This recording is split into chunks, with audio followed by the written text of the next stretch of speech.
हो रहा है, क्या हो रहा है, समांतर श्रेणी। सबसे पहले पढ़ते भाई समांतर श्रेणी होता क्या है, ठीक है। तो मैं बेसिक से बताता हूँ एकदम पहले। यहाँ पर पढ़ते सबसे पहले अनुक्रम। इसमें आपको पढ़ना क्या है, अनुक्रम। अनुक्रम क्या है, एक निश्चित क्रम। क्या होता है, एक निश्चित क्रम। निश्चित क्रम। निश्चित क्रम कैसे भैया, यहाँ पर देख लो। सबसे पहले मैंने लिखा 1 2 3 4 5 6 7 8 और ये क्या हो गया आपका 9। तो क्या है, एक निश्चित क्रम ही तो है भाई, बढ़ता क्रम है 1 2 3 4 5 6 इसी प्रकार से बढ़ता जा रहा है, ठीक है। तो क्या हो गया, एक निश्चित क्रम। तो इसे क्या बोलते हैं, अनुक्रम। आ रही बात समझ में, नहीं आ रही, ठीक है। तो क्या बोलेंगे, निश्चित क्रम को क्या बोलते हैं, अनुक्रम। मैंने मान ली जैसे इसका एग्जाम्पल, जैसे आपका 1 हो गया 2 3 4 5 6 इस प्रकार से, या फिर भैया 2 4 6 8 10 इस प्रकार से। एक निश्चित क्रम क्या हो गया तुम्हारा, अनुक्रम। अब पढ़ते क्या है, अनुक्रम के प्रकार। अनुक्रम के प्रकार। तो यहाँ पर जो हम पढ़ेंगे 2 प्रकार पढ़ेंगे। कितने प्रकार भैया, 2 प्रकार। ध्यान से देखना। पहले पढ़ेंगे हम परिमित। क्या पढ़ेंगे भैया, परिमित। और एक पढ़ते क्या भैया, अपरिमित। अपरिमित। परिमित जिसका तुम्हें पता हो कि कोई संख्या स्टार्ट हुई है, मान लीजिए जैसे यहाँ से स्टार्ट हुई है कि 2 4 6 8 और 10 2 12। तुम कहोगे भैया कहाँ तक, 2 से स्टार्ट होकर कहाँ तक चली है, 12 तक। तो इसकी एक लिमिट है, ठीक है, जिसकी क्या हो, एक लिमिट हो कि भाई ये कहाँ से 2 से कहाँ तक, 12 तक, ठीक है। 1 से कहाँ तक, 9 तक। तो ये क्या हो गया, परिमित। एक स्टार्ट तो हुई भैया 2 4 6 8 डॉट डॉट डॉट डॉट, इसका पता नहीं अंत कहाँ है, तो वो क्या होगी तुम्हारी, परिमित, अपरिमित। आ रही बात समझ में, नहीं आ रही। इसके बाद एक पढ़ोगे तुम भैया क्या, श्रेणी। एक ऐसा अनुक्रम, एक ऐसा क्रम जिसमें एक लॉजिक काम कर रहा हो। लॉजिक कैसे, जैसे 5 10 15 20 25 30 35। तो तुम कहोगे भैया इसमें एक लॉजिक काम कर रहा है। जब तुम इन्हें देखोगे ना कि भैया ये इससे कितने ज़्यादा है, 5, ये इससे कितने ज़्यादा है, 5, ये इससे कितने ज़्यादा है, 5। तो तुम देख पा रहे हो ये इसमें एक लॉजिक काम कर रहा है, ठीक है। या फिर ऐसे भी बोल सकते हो, ये 6 ये 12 फिर 13 फिर क्या हो गया आपका, ये हो गया तुम्हारा 19 फिर 20 फिर 26। अब तुम कहोगे क्या भैया श्रेणी है, देखियो क्या हो गया, ये आपका 6 फिर +1 फिर 6 फिर +1 फिर 6। तो तुम कह रहे हो एक बार 6 जुड़ गया, एक बार 1 फिर 6 फिर 1 फिर 6 फिर 1 इसी प्रकार से। तो ये क्या होगी भैया, श्रेणी। एक श्रेणी है, एक क्रम में है। आ गई बात समझ में। लेकिन हमारा टॉपिक क्या है, समांतर श्रेणी।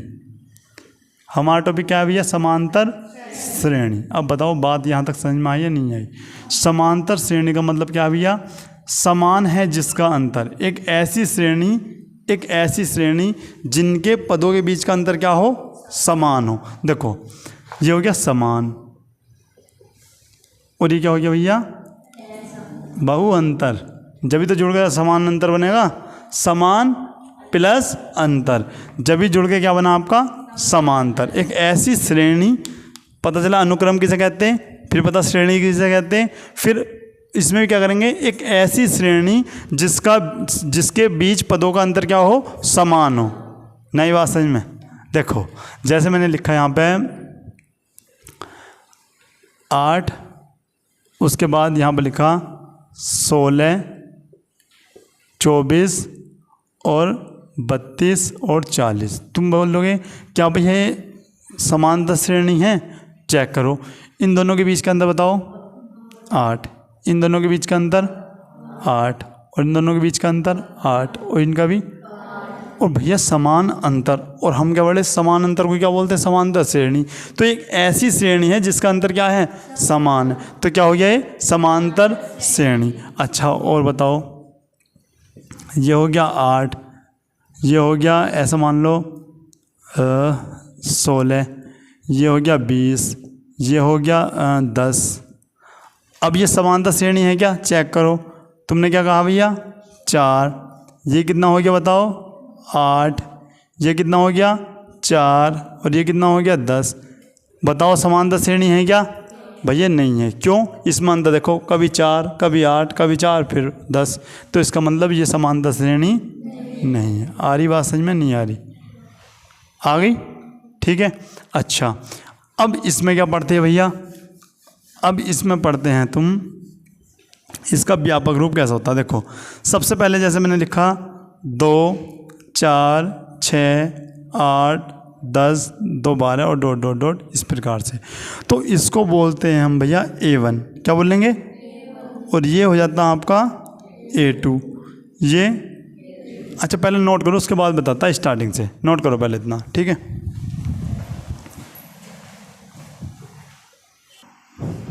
अब यहाँ पर समझो भाई, अब क्या देखते हैं, देखो अब सबसे पहले मैंने लिखा क्या भैया, जैसे मान लो मैंने क्या लिखा था 2, फिर 4 6 8 10, इसी प्रकार से मैंने ये लिखा, ठीक है।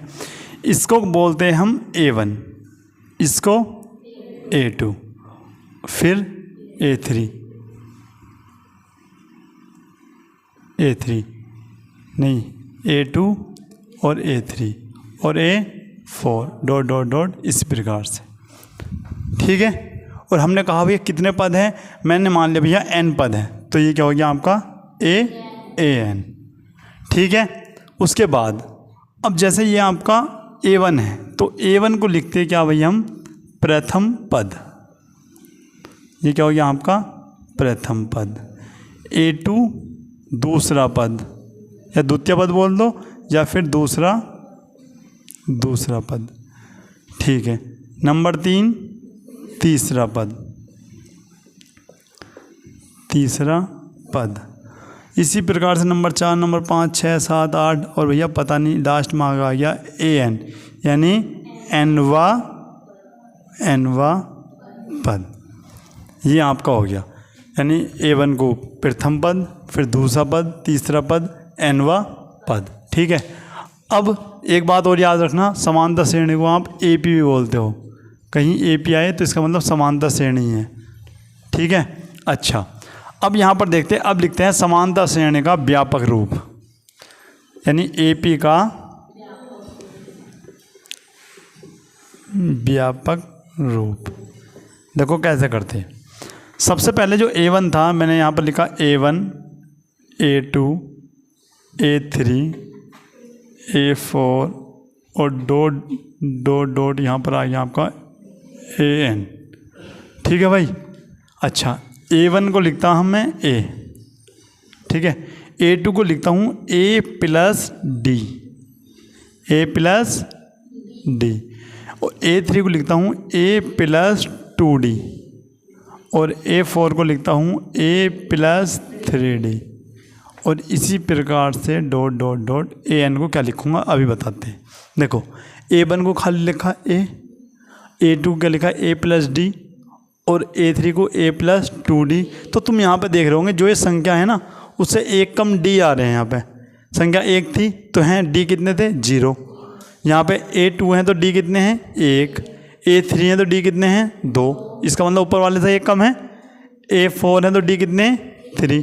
तो बताओ N पे क्या कंडीशन होगी, तो एक कम कर दो भैया, तो क्या लिखोगे A plus N-1 into D। आई बात समझ में, नहीं आई ये बता दो, आगे भाई, ठीक है।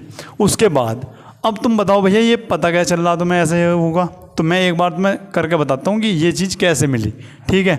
मैंने मान लिया भैया कि A की वैल्यू जो है आपकी, अच्छा सबसे पहले मैं लिखता क्या हूँ, A जो है यहाँ पर A को लिखता हूँ मैं प्रथम पद। क्या लिखेंगे, प्रथम पद। तुम बोलो भैया D क्या है, D है इनका सर्वांतर। क्या बोलोगे, सर्वांतर, सर्व माने सही सभी और अंतर माने अंतर। इन सभी पदों का क्या है? अंतर, समान अंतर होगा। ठीक है ना, समान अंतर। अच्छा, और क्या है भैया? n तो पदों की संख्या है। ठीक है, अब यहाँ पर देखो, जैसे मुझे अब ये हमारे पास फॉर्मूला आ गया a plus n minus 1 into D. अब इससे एक एक पद मैं आपको निकाल कर दिखाता हूँ किस प्रकार से निकलेगा। देखो ये है ना, ये निकाल कर दिखाऊंगा। सबसे पहले मैंने क्या लिखा भैया? n बराबर 1 रखने पर, 1 रखने पर तो क्या हो जाएगा भैया? a1 बराबर, ठीक है, a की वैल्यू क्या है भैया? a प्लस n की वैल्यू 1 माइनस 1 इंटू डी। तो ये हो गया an बराबर a प्लस ये कितना हो गया? 0, 0 की गुणा किससे? d से। तो तुम कहोगे जब 0 की गुणा d से करेंगे तो क्या आएगा आपका? a ही आएगा, तो 0 हो गया। इसका मतलब a1 की वैल्यू क्या है तुम्हारी? देखो a1 की वैल्यू क्या है? a। बात सही है गलत है बताओ? a1 की वैल्यू क्या है यहाँ आपकी? a। Same condition. अब बताओ मैं n की वैल्यू क्या रखूँ? तो यहाँ पर लिखेंगे n बराबर 2 रखने पर। जब तुम n बराबर 2 रखोगे तो ये हो गया a2 बराबर a प्लस n की जगह क्या रख दूँ? 2 माइनस 1 इंटू डी। तो a2 बराबर भाई ये क्या हो गया आपका? a प्लस 2 में से 1 गया 1, तो 1 गुणा डी। तुम कहोगे a2 बराबर a प्लस डी। बताओ यही है क्या? मैंने यही लिखा था क्या? तुम कहोगे भाई आपने बिल्कुल सही लिखा था, a प्लस डी आया। समझ पा रहे हो कहाँ से आ रहा है? ठीक है, इसी प्रकार मुझे बता दो भैया n बराबर 3 रखने पर क्या हो रहा? रखने पर तो ये हो गया a3 बराबर a plus 3 minus 1 into D. तो a3 बराबर a प्लस, इस बार 2 डी बचेंगे क्या? देखो a3 पर 2 ही डी है क्या? हाँ भाई ये रहा। नई बात समझ में? और भैया लास्ट में देखो जब n करोगे तो n पे तो n ही आएगा, n माइनस 1। तो ये लास्ट में ये फॉर्मूला तुम्हें मिल जाएगा। और जब भी देखना है, अगर और देखना है तो n बराबर क्या रख दो? 3 रख दिया, n बराबर 4 रख कर देख लो। रखने पर क्या हो गया? a4 बराबर a प्लस क्या लिखोगे? 4 माइनस 1 इंटू डी। ये हो गया a4 बराबर a प्लस 3d। देखो इसका मतलब ये इसका व्यापक रूप बिल्कुल करेक्ट है भाई। देखो पहले क्या आया? a आया, a ये रहा। दूसरा a प्लस डी आया, ठीक है। तीसरा a प्लस 2d आया, ठीक। और तीसरी कंडीशन में a4 की वैल्यू a बराबर a4 बराबर a प्लस 3d। आई बात समझ में? तो ये क्या है? समांतर श्रेणी का व्यापक रूप। ए भी बोलो या फिर समांतर श्रेणी बोलो, बात एक ही। ठीक है, नोट करो इसको भी।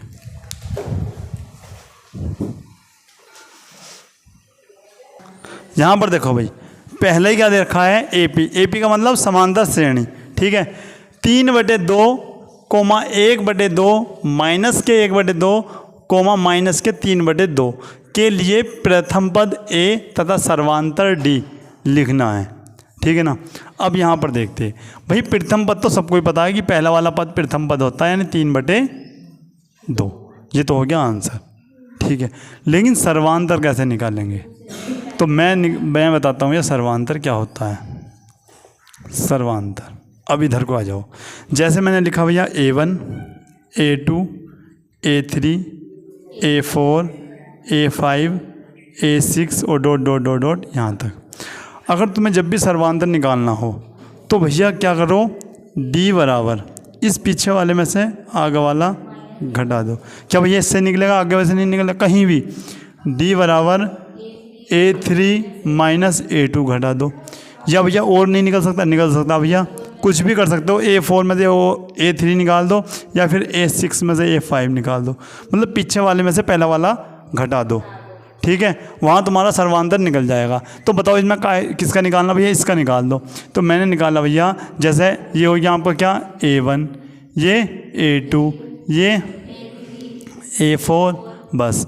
तो मैंने क्या लिखा? A2 minus A1।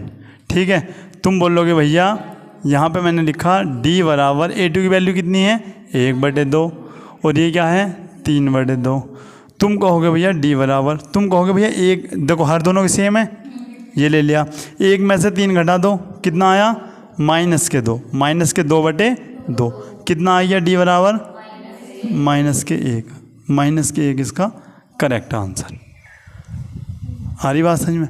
लेकिन अगर तुम्हें यो देखना हो कि भैया ये समानता श्रेणी है भी या नहीं है, क्योंकि आने वाले क्वेश्चन में वो पूछेगा कि समानता श्रेणी है या नहीं है, तब एक बार ये निकाला इन दोनों के बीच सर्वांतर, एक बार इन दोनों के बीच सर्वांतर। अगर ये D का मान यहाँ दोनों बार सेम आ गया तो वो समानता श्रेणी होगी, वरना नहीं होगी। आ रही बात समझ में, नोट करो इसको। अब यहाँ पर देखो भाई, दिख रहा क्वेश्चन, देखो सेम क्वेश्चन है भाई। पहले मैं इसको अच्छे से लिखता हूँ, 3 नहीं दिख रहा होगा। देखो, निम्नलिखित में से प्रत्येक समांतर श्रेणी के लिए प्रथम पद A और सर्वांतर लिखिए। ठीक है ना। सबसे पहले मुझे बताओ यहाँ प्रथम पद क्या है, तुम कहोगे भैया क्या है 3। उसके बाद भैया ये A1 है, ये क्या है A2 और ये A3 और ये A4। तुम कहोगे भाई D क्या है, तो A2 माइनस A1। D बराबर क्या है, A2 की वैल्यू 2 यानी -2 और -3। बताओ D की वैल्यू क्या है -5। आ रही बात समझ में, नहीं आ रही। ठीक है, उसके बाद अब यहाँ पर आ जाओ, मुझे बताओ A की वैल्यू क्या है 11 यानी प्रथम पद क्या है A 11। उसके बाद मुझे बताओ D क्या है, तुम कहोगे 11 - 11 यानी सर्वांतर क्या है 0। ठीक है भाई। उसके बाद यहाँ पर आ जाओ, तुम कहोगे भैया प्रथम पद A कितना है 5 सही 1/2। उसके बाद बोलो भैया D कितना है, तो यहाँ पर लिखो 9 सही 1/2 माइनस 5 सही 1/2। तो D क्या हो गया आपका, देखो 9 2 9 18 और 1 19/2 और 11/2 कितना बचा बताओ। तुम बोलोगे कितना बचा भैया 8/2, 2 चौक 8। तो यहाँ पर D की वैल्यू क्या आ गई आपकी 4। आ रही बात समझ में, नहीं आई बताओ।